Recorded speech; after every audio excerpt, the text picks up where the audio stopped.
I like Eric. He's a friend of mine, and he's going to continue to be a friend of mine. Will he probably be in my corner? Probably not. We have so many great guys at Extreme, Nate, Ray Cepho. We have so many savages that I would love to corner me. But, you know, man, that entire fight camp was just a struggle. Like, it was a fucking struggle. And, guys, we all have excuses as to why we didn't win or why we won and we shouldn't have won. We all fucking have excuses, and they don't fucking matter. The only reason why I'm making this video is because Eric had to go do a fucking podcast and become an influencer. So now I gotta, like, all right, kind of explain myself. Opportunity. And not just with fighting. Opportunity never comes when it's supposed to. It doesn't matter what the circumstances, what the situation is. You will never wake up and say, no, today is the perfect day for opportunity. It will come at the worst fucking time. It will come at the worst time. And how many times it comes and you raise your hand and you say, you know what, like, I'm fucking ready. A lot of times you fail. A lot of the times you fail. But a lot of times you don't fail. And it's like, you must say yes. This is not an excuse, but that entire camp was just a struggle of I'm good. Knowing you're not good. I was in Colombia like 7 weeks out, and getting stem cells on a broken bone. Again, bone healed fine, no excuse. It just kind of weighs in the back of your head. I was training with that Ritter guy, this mission guy, and he hit me with a whizzer. It was already broken. And dude, I thought my arm fucking snapped. He's like, I gotta go to Colombia, like, this is fucked. But all camp, this is just in the back of your head, and like, you just keep telling yourself, I'm fucking good. And I think this is just what all men do. Like, all men do this. Like, you look in the mirror and, like, even though you know you're not good, you're like, I'm fucking good, dude. You're a fucking man. You sack up. But all camp, dude, whether it be, you know, the staph infection, the broken arm, the having to get a visa that didn't get approved until a week, not being able to get cornermen out there. This entire camp was like a struggle of I'm not good, but me looking in the mirror and saying sack up. And you know, man, nothing away from Drykes. He came here, fought his ass off, fucking broke my nose. Like, dude, fucking hell yeah, man. Like, hats off. Did you fought like a fucking man? But you know, you guys, I don't fight to put belts on the wall. I don't fucking fight because, you know, Eric wants to go do a fucking fancy podcast. That's not why I fight. Before fighting, you guys, I mean, I had like the lowest self-esteem, fucking couldn't even look at myself in the fucking mirror. Like, I didn't even know what like dignity was, you know, when I first started fighting. And kind of through fighting, man, like I've learned like so much. I've met so many fucking amazing people through the UFC and fighting and fight fans. Like, you guys have changed my fucking life. Like, you've made me grow so much as a person in the ring and out of the ring, and that's why I fight. I fucking love it. I got a lot of fights left on my contract. I love fighting. I'm going back to the gym. I'm working my ass off, and I'm starting from fucking square one. And that's just kind of how life is, dude. Like, you'll always get a step back where you're like, all right, well, I got to start over again.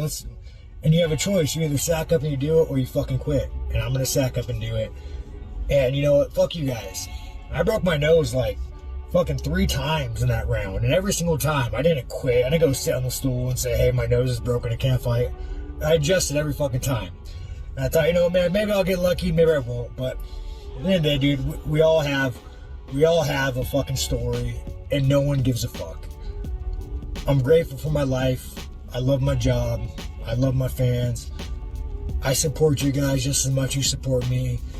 Back in the gym, sack up, and on to the next. Sean Strickland has responded to his coach. I don't know why they're not even talking to each other about this, but Strickland came off a lot calmer, more serious. Now, those are a lot of excuses, even though he said there was not going to be any excuses. But fighters get injured, you know, some fighters get staph infection, visa issues, all that stuff, right? So it's not like it's super uncommon for a fighter to have those kind of things in a training camp, which also makes me think that Drickus didn't have a 100% perfect training camp either. But usually the excuses come from the loser of the fight, not the winner of the fight. I wouldn't be surprised if Drickus said that he was injured too, and all that sort of stuff. You know, that's why a lot of people don't like to hear excuses when a fighter loses. And the other thing too is injuries don't take away your ability to listen to your coach. When you're losing a fight, you have to make adjustments in the fight, right? The best thing to do is try to win regardless, right? When we see Uriah Faber break both of his hands against Mike Brown, what did he do? He didn't just keep fighting the same way. He started throwing elbows. He tried to get the knockout. TJ Dillashaw went into a fight with Aljamain Sterling with one arm and tried to win the fight with one arm. Michael Bisping went into his fights with one eye and became a world champion. He went out there to win the fight. Anderson Silva had a rib injury, lost 4 rounds out of the fight, nearly lost his belt, and was still able to get that submission win in the 5th round. But with Sean Strickland, he lost 3 rounds. He's going into the 4th. It's in between the rounds, and his coach is giving him very good technical advice on how to win the fight. And Strickland just refused to listen. I don't agree with,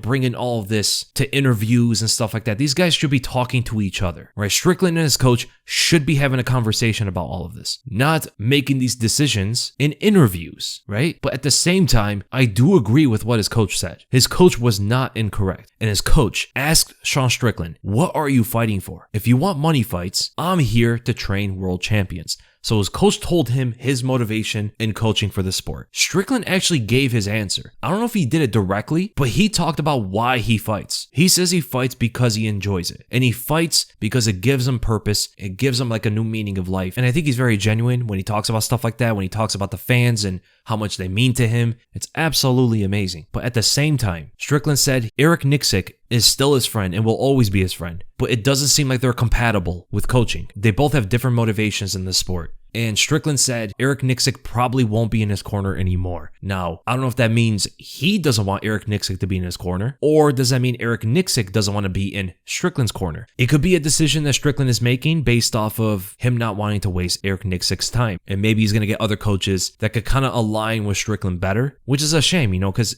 Eric's a good coach. Eric's really good with technical advice. He understands the elements of fighting very well. And Strickland just seems to be, I don't want to say a natural, but it seems like he just goes out there and just fights the way he feels. Doesn't focus on being the champ or anything like that. I thought, maybe being a champ was some kind of motivation for him, some kind of goal. Everybody wants to be champ, right? He was crying when he won the belt. But it seems like that isn't the main motivation or the main goal of his fighting career. It just gives him a new outlet or a new purpose or, something deeper for him than just winning belts and winning accomplishments, putting a championship on the wall or whatever it is, It seems like he knows that it's not going to be compatible with someone like Eric Nicksick. They might be friends in that regard, but professionally, it probably isn't the best mix with them two. And he talked about the opportunities came at the worst time because he was injured, he had staph infection, and it was like a whole thing, and going to a training camp, it was going to be hard for him. But he had to accept a title fight. But he said all he's going to do is just move forward, go on to the next fight, which is great, but man, we want to see him get better. Strickland is talented. For a guy who doesn't listen to his coaches, for a fighter who throws jabs and teeps, when he has all of these other skills, when he's able to wrestle, when he's able to throw kicks, when he's able to throw good combinations and all that stuff, like eventually these fighters are going to beat him. Look at Adesanya. Adesanya's on a 3-fight loss streak. He hasn't really changed as a fighter too much either, ever since the Alex fights. Robert Whittaker's losing. Like fighters like Nasruddin Imavov, Caio Borralho, Dricus du Plessis, Hamza Chimaev, all these fighters will beat Sean Strickland if he doesn't improve as a fighter, if he doesn't evolve his skills. It won't just be a loss to Dricus. He might lose to Imavov or Whittaker or Borralho or any of these guys if he keeps just jabbing and teeping for all of his fights. He doesn't have knockout power, right? He doesn't have the X factor, like the ability to come back if he is losing. He needs to win rounds. That's how his fighting style is. He needs to technically beat his opponent. But if he's not making technical improvements, like his coach is trying to help him with, how is he going to beat the top guys moving forward? Paulo Costa's not a top contender anymore, right? He beat Israel Adesanya, but Adesanya's on a 3-fight loss streak now. He might not even be one of the top fighters anymore. Whittaker is potentially on a decline as well. Strickland cannot follow those guys. He needs to make improvements. Those guys have been around for a long time. They haven't really made a lot of adjustments in the later parts of their career, just like most other legends. And the thing is, Eric Nicksick was trying to help him with that. Eric Nicksick wants him to be a better fighter so he can be a champion. But if Strickland does not care to be a champion, the issue isn't just with him not winning the belt.